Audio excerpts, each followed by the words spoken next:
बिस्मिल्लाहिर्रहमानिर्रहीम। तो आज से जो टॉपिक है हमारे पास वो है हाइब्रिडाइजेशन। तो आज हम हाइब्रिडाइजेशन के बारे में डिस्कस करते हैं। Hybridisation is one of the most important topic of organic and inorganic chemistry. तो इनऑर्गेनिक केमिस्ट्री और ऑर्गेनिक केमिस्ट्री के अंदर हाइब्रिडाइजेशन एक इम्पॉर्टेंट थ्योरी, एक इम्पॉर्टेंट फैक्टर समझा जाता है। अगर आप फर्स्ट ईयर की सेकेंड ईयर की अगर आप ऑर्गेनिक केमिस्ट्री देखें तो उसके अंदर भी हाइब्रिडाइजेशन में स्टूडेंट बहुत परेशान होते हैं कि हाइब्रिडाइजेशन को फाइंड कैसे करें।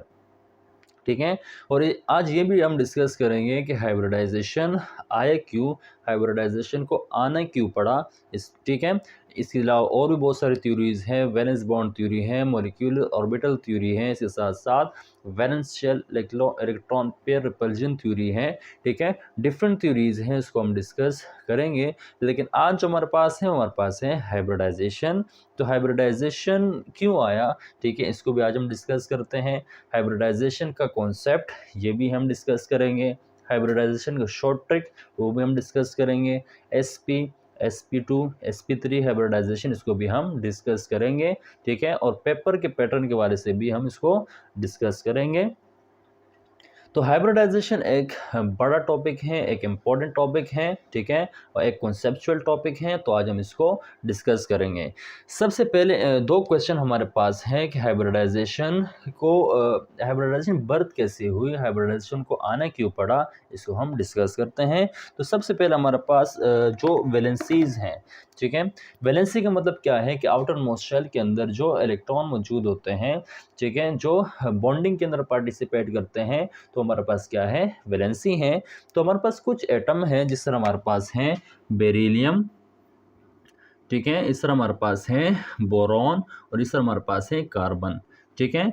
तो बेरिलियम, बोरॉन और कार्बन की वैलेंसीज के अंदर थोड़ा यानी इनकी वैलेंसीज के बारे में वैलेंस बॉन्ड थ्योरी जो हम डिस्कस कर चुके हैं उसकी वो एक्सप्लेन नहीं कर पाया। ठीक है। जिस तरह बेरिलियम, ये अगर इलेक्ट्रॉनिक कॉन्फ़िगरेशन हम देखते हैं, ठीक है, तो ये इनर्ट होना चाहिए। बोरॉन, इसकी जो वैलेंसी होनी चाहिए, जो बॉन्ड बनाने की कैपेसिटी होनी चाहिए, वो 1 होनी चाहिए। इस तरह कार्बन है, कार्बन की बॉन्ड की जो फॉर्मेशन की जो कैपेसिटी होती है वो 2 होनी चाहिए। ठीक है। लेकिन ऐसा नहीं होता। हमारे पास बेरिलियम डाईवैलेंट, बोरॉन ट्राईवैलेंट और कार्बन टेट्रावैलेंट है। ठीक है। कैसे इसको हम डिस्कस करते हैं। इस तरह अगर हम बेरिलियम के पास 4 एटॉमिक नंबर, बोरॉन का 5 एटॉमिक नंबर, ठीक है, और कार्बन का 6 एटॉमिक नंबर है। तो इस लिहाज से इलेक्ट्रॉनिक कन्फिग्रेशन अगर देखते हैं तो 1s2 2s2, बोरॉन क्या बनेगा 1s2 2s2, ठीक है, और इस तरह 2p1। कार्बन क्या है 1s2 2s2 2p2। ठीक है। यानी बेरिलियम के जो s ऑर्बिटल हैं ये क्या है, कंप्लीट है। ठीक है। यानी बेरिलियम का जो ऑर्बिटल है, s ऑर्बिटल, ये कंप्लीट है। ठीक है। तो इसको ये जीरो बॉन्ड यानी कोई बॉन्ड नहीं बना सकता, नहीं बनाना चाहिए, लेकिन ऐसा नहीं है। इस तरह जो हमारे पास बेरिलियम है उसको यानी उसकी p के अंदर एक ही अनपेयर्ड इलेक्ट्रॉन है। ठीक है। तो इसको एक बॉन्ड बनाना चाहिए। इस तरह कार्बन है, कार्बन के जो p ऑर्बिटल हैं, p के अंदर कितने वो हैं, यानी p के अंदर इसके पास जो इलेक्ट्रॉन मौजूद हैं अनपेयर्ड, वो कितने हैं, 2 अनपेयर्ड इलेक्ट्रॉन मौजूद हैं। ठीक है। तो इस तरह कार्बन को 2 बॉन्ड्स बनाने चाहिए। क्लियर है यहाँ तक। बेरिलियम को इसके अनपेयर्ड इलेक्ट्रॉन इसके पास मौजूद नहीं है, तो इसको 0 बॉन्ड बनाने चाहिए, कोई बॉन्डिंग पार्टिसिपेट नहीं करना चाहिए। इस तरह बोरॉन है, 1 बॉन्ड बनाना चाहिए। कार्बन है, 2 बॉन्ड्स बनाने चाहिए। ठीक है। यानी यानी वैलेंस बॉन्ड थ्योरी के मुताबिक जो बॉन्ड बनते हैं वो अनपेयर्ड इलेक्ट्रॉन्स में बनते हैं। ठीक है। यहाँ पर क्या है, अनपेयर्ड इलेक्ट्रॉन 2 है, 2 बॉन्ड्स 1 है, तो 1 बॉन्ड, अनपेयर्ड इलेक्ट्रॉन 1 भी नहीं तो 0 बॉन्ड। लेकिन हकीकत के अंदर अगर हम देखते हैं, ठीक है, तो बोरॉन बेरिलियम होता है, इसको बोलते हैं डाईवैलेंट। बेरिलियम क्या होते हैं, डाईवैलेंट एटम है, यानी 2 बॉन्ड बना सकता है। बोरॉन कितने बना सकता है, बोरॉन ट्राईवैलेंट होते हैं, ठीक है, यानी 3 बॉन्ड बना सकते हैं।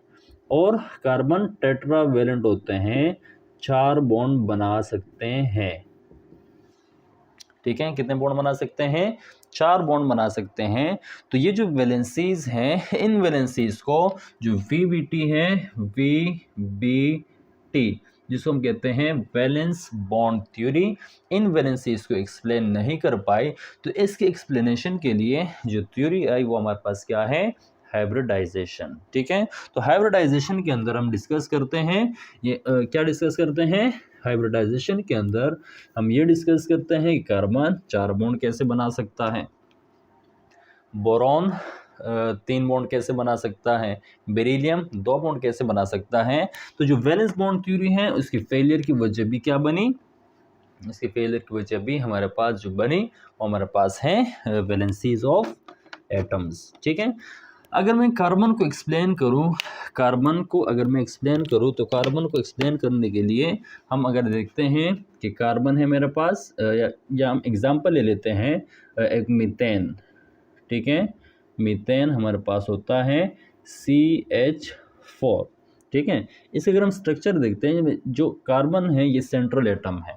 ठीक है, जो सेंट्रल एटम कार्बन है इसके साथ हाइड्रोजन, इसके पास हाइड्रोजन, इसके पास हाइड्रोजन, इसके पास हाइड्रोजन मौजूद है। ठीक है, क्या है? इसके पास हाइड्रोजन मौजूद है। हालांकि अभी हमने डिस्कस किया कि कार्बन 2 बॉन्ड बना सकता है, लेकिन हकीकत के अंदर कार्बन कितने बॉन्ड बना सकता है? 1 2 3 4, 4 बॉन्ड बना सकता है। 4 बॉन्ड्स के अंदर इसकी जो बॉन्ड एनर्जी है, बॉन्ड एनर्जी नहीं, सेम बॉन्ड एनर्जी होती है इसकी। क्या है? सेम बॉन्ड एनर्जी होती है इसकी। ठीक है, सेम बॉन्ड लेंथ होता है इसकी, सेम बॉन्ड लेंथ होता है इसकी। ठीक है, यानी सेम बॉन्ड लेंथ और सेम बॉन्ड एनर्जी चारों बॉन्ड्स की ये सेम होती है। क्लियर है यहाँ तक? तो हमारे पास ये जो कार्बन है, ठीक है, ये 4 बॉन्ड कैसे बना सकता है इसको हम अभी डिस्कस करते हैं। ठीक है, जिससे मेरे पास क्या है? कार्बन की अगर हम इलेक्ट्रॉनिक कन्फिग्रेशन देखते हैं तो कार्बन एटॉमिक नंबर 6 क्या है? 1s2 2s2, ठीक है, 2p2, ये इलेक्ट्रॉनिक कन्फिग्रेशन है। 6 हैं, 2 2 4 और 2 6 हैं। बनाते हैं हम इस ऑर्बिटल, ये हमारे पास ये जो इसको हम कहते हैं आउटर मोस्ट शेल के अंदर जो इलेक्ट्रॉन है हमारे पास क्या है? 2s और 2p है। ठीक है, हम यहाँ पर देखते हैं कि जब बनाते हैं ये मेरे पास 2s क्या है? 2s, ये मेरे पास क्या है? 2p, ये क्या है मेरे पास? 2p। ठीक है, तो ये क्या है? px, ये py, ये pz। ठीक है, यहाँ पर हम देखते हैं कि 2s के अंदर क्या है? 2 इलेक्ट्रॉन कंप्लीट हैं, तो हमने बना लिए 2 इलेक्ट्रॉन। ठीक है, 2p के अंदर 2 इलेक्ट्रॉन है, तो हम एक इलेक्ट्रॉन, ये दूसरा इलेक्ट्रॉन मेरे पास ये p के अंदर हुआ। क्लियर है यहाँ तक? यहाँ पर p के अंदर 2 इलेक्ट्रॉन है, यानी 2 अनपेड इलेक्ट्रॉन है, तो इसके लिहाज से 2 इलेक्ट्रॉन होने चाहिए, 2 बॉन्ड्स बनाने चाहिए। यहाँ पर हाइब्रिडाइजेशन थ्योरी अब यानी हाइब्रिडाइजेशन स्टार्ट कहाँ से होती है? यहाँ से स्टार्ट होती है। ठीक है, तो यहाँ स्टार्ट कैसे होती है? यहाँ पर ये जो एक s ऑर्बिटल है ये अपना एक इलेक्ट्रॉन क्या करेगा? एक्साइट करेगा। इसको हम कहते हैं फर्स्ट एक्साइटेड।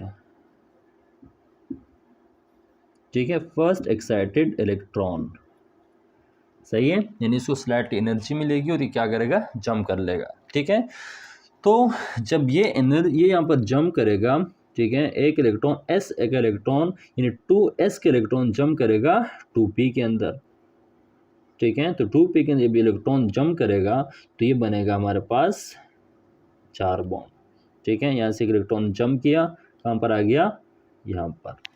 अब इसके फर्स्ट एक्साइटेड स्टेट के अंदर हमने देखा कि एक इलेक्ट्रॉन s से इलेक्ट्रॉन जंप करता है, 2s से इलेक्ट्रॉन जंप करता है 2p के अंदर। अब देखें कितने अनपेड इलेक्ट्रॉन हो गए? 1 2 3 4। ठीक है, और यहाँ पर अगर हम देखते हैं, यहाँ पर हम देखते हैं हाइड्रोजन भी तो है। हाइड्रोजन का electronic configuration atomic number 1, electronic configuration क्या हो गया हमारे पास? क्या लिख देते हैं? Hydrogen atomic number 1, electronic configuration 1s1, यानी इसके पास एक ही इलेक्ट्रॉन है, तो इलेक्ट्रॉनिक कन्फिग्रेशन क्या है हमारे पास? 1 है। ठीक है। तो यहाँ पर क्या करेगा, इस हाइड्रोजन के साथ क्या, इस एस ऑर्बिटल के साथ हाइड्रोजन का एस ऑर्बिटल क्या करेगा, ओवरलैप करेगा। ये बात बना देते हैं, ठीक है। एक हाइड्रोजन, ये दूसरा हाइड्रोजन, ये तीसरा हाइड्रोजन, ये चौथा हाइड्रोजन, ठीक है। यानी इस एस से, यानी इस एस के साथ हाइड्रोजन का एस ओवरलैप करेगा इस तरह, ठीक है। यहाँ से ये ओवरलैप करेगा, यहाँ से ये ओवरलैप करेगा, और इस ऑर्बिटल के साथ ये ओवरलैप करेगा, ठीक है। तो यहाँ पर जो बॉन्ड्स बनते हैं ये हम डिस्कस करते हैं कि बॉन्ड किस तरह बॉन्ड बने। यहाँ पर बॉन्ड किस तरह बॉन्ड बने इसको हम डिस्कस करते हैं, यानी कौन से ऑर्बिटल के दरमियान बॉन्ड बने। ये मेरे पास carbon, hydrogen, hydrogen, hydrogen, hydrogen, ठीक है।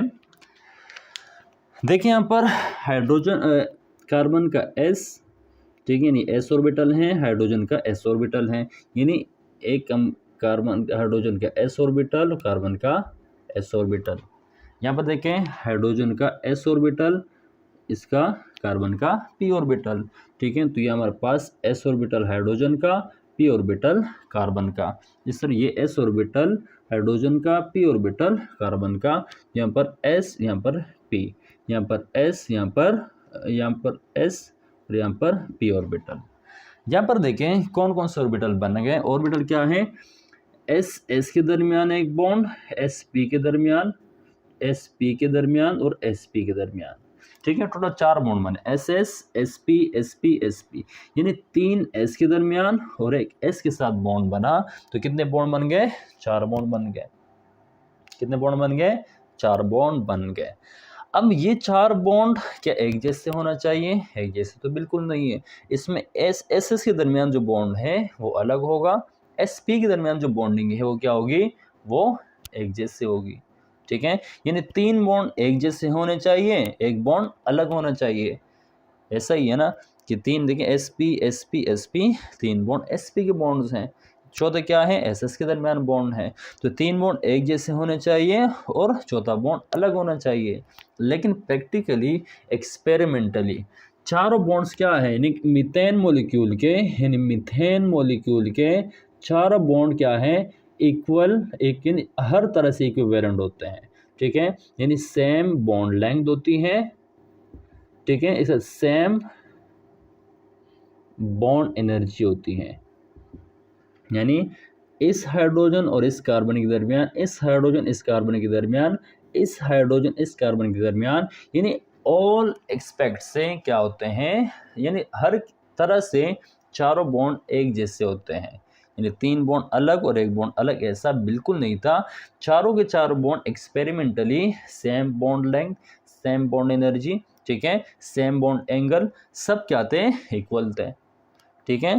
तो यहाँ पर साइंसदानों ने सोचा कि ये क्या है, यानी चारों बॉन्ड अलग अलग अलग होने चाहिए। वैलेंस बॉन्ड थ्योरी भी कहती है कि 3 बॉन्ड एक जैसे हैं, चौथा अलग है, तो चौथा बॉन्ड अलग होना चाहिए।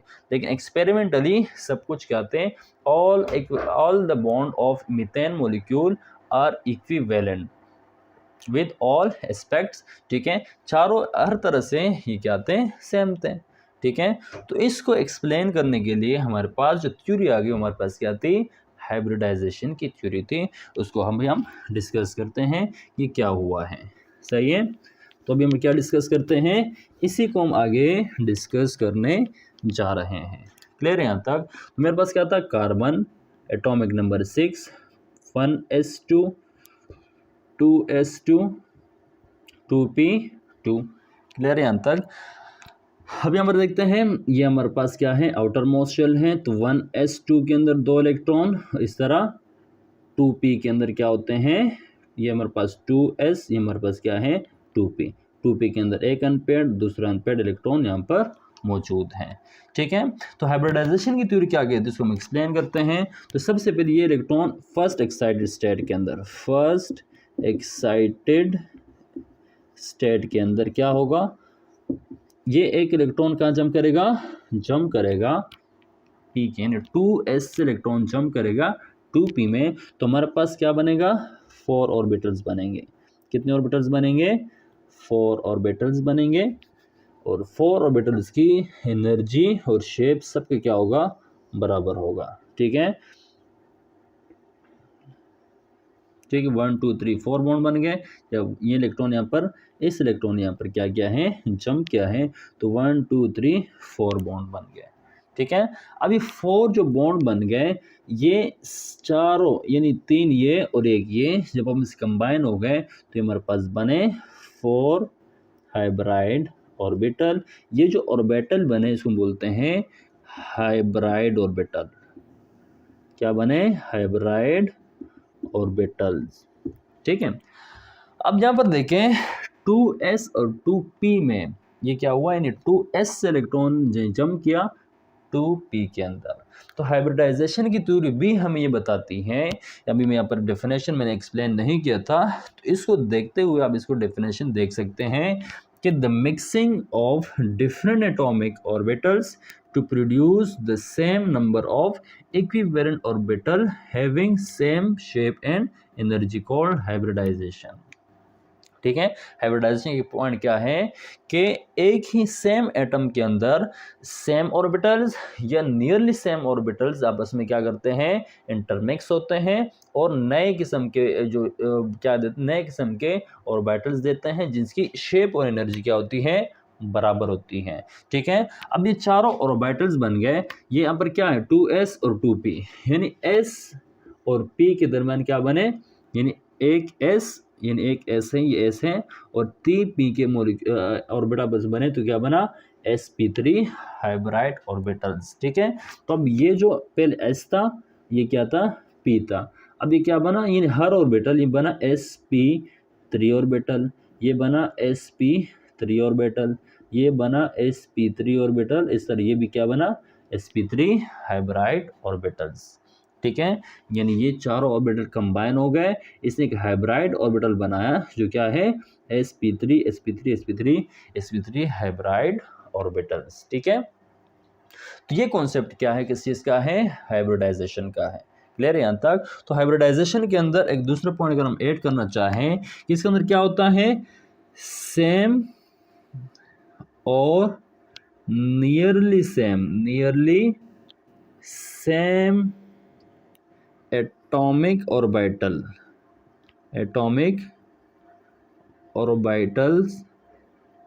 intermix to give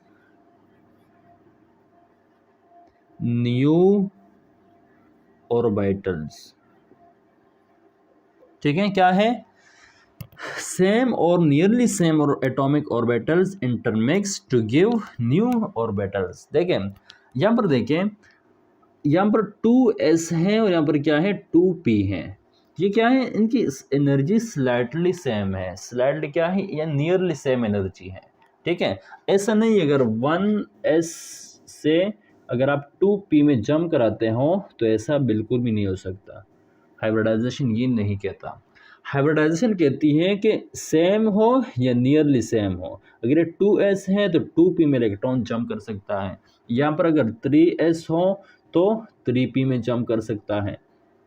ठीक है, या अगर 1s हो या अगर यहाँ पर या अगर 1s हो इसको 2p में जंप कराओ तो ये हाइब्रिडाइजेशन एक्सप्लेन नहीं करती। ठीक है, ये हाइब्रिडाइजेशन कहती है या तो सेम होने चाहिए, ठीक है, या नियरली सेम होने चाहिए। तो नियरली सेम या क्या है, सेम और nearly same atomic orbital intermix होते हैं और न्यू ऑर्बिटल्स देते हैं जिनकी कैरेक्टर, शेप और एनर्जी सब क्या है, इक्वल होती है। तो यहाँ पर क्या है, हाइड्रोजन और कार्बन के दरमियान जो बॉन्ड बने ये क्या थे, sp3 बॉन्ड बने, 4 sp3 हाइब्राइड ऑर्बिटल्स बने, इसको मैं यहाँ पर बना देता हूँ। ये क्या है, कार्बन, ये हाइड्रोजन, दूसरा हाइड्रोजन, ये नेक्स्ट हाइड्रोजन, ये चौथा हाइड्रोजन। ठीक है, तो इनके दरमियान क्या है, ये sp3 है, इसके पास क्या है, s ऑर्बिटल है। ठीक है, तो जो बॉन्ड बना क्या बना, sp3। ठीक है, यहाँ पर इसका sp3 है, इसके क्या होगा, s होगा। तो इस हाइड्रोजन इस कार्बन के दरमियान क्या बना, sp3। इसके दरमियान क्या, इसका s है, इसका क्या है, sp3 है, जो बॉन्ड बना sp3। यहाँ पर क्या है, इसका sp3 होगा कार्बन का, इसका क्या है, s है, तो यहाँ पर sp3। ठीक है, sp3 कार्बन एटम का, s हाइड्रोजन एटम का यहाँ पर क्या है, ऑर्बिटल्स आपस में इंटरमिक्स होते हैं। ठीक है, तो अब क्या है, ये जो अनपेयर्ड इलेक्ट्रॉन है, ये हाइड्रोजन के पास जो अनपेयर्ड इलेक्ट्रॉन है उसके साथ क्या करेगा, बॉन्ड बनाएंगे, और 4, ठीक है, ये क्या है, अनपेयर्ड इलेक्ट्रॉन है, ये हाइड्रोजन के हैं, और ये किसके हैं, ये कार्बन के हैं, ये क्या है, हाइड्रोजन के हैं। ठीक है, ये आपस में क्या करते हैं, बॉन्ड्स बनाते हैं। ठीक है, आपस में क्या, बॉन्ड्स बनाते हैं। तो इस तरह जो ज्योमेट्री बनती है, देखें हमारे पास जो हाइब्रिडाइजेशन है, हाइब्रिडाइजेशन ये ज्योमेट्री बताती है।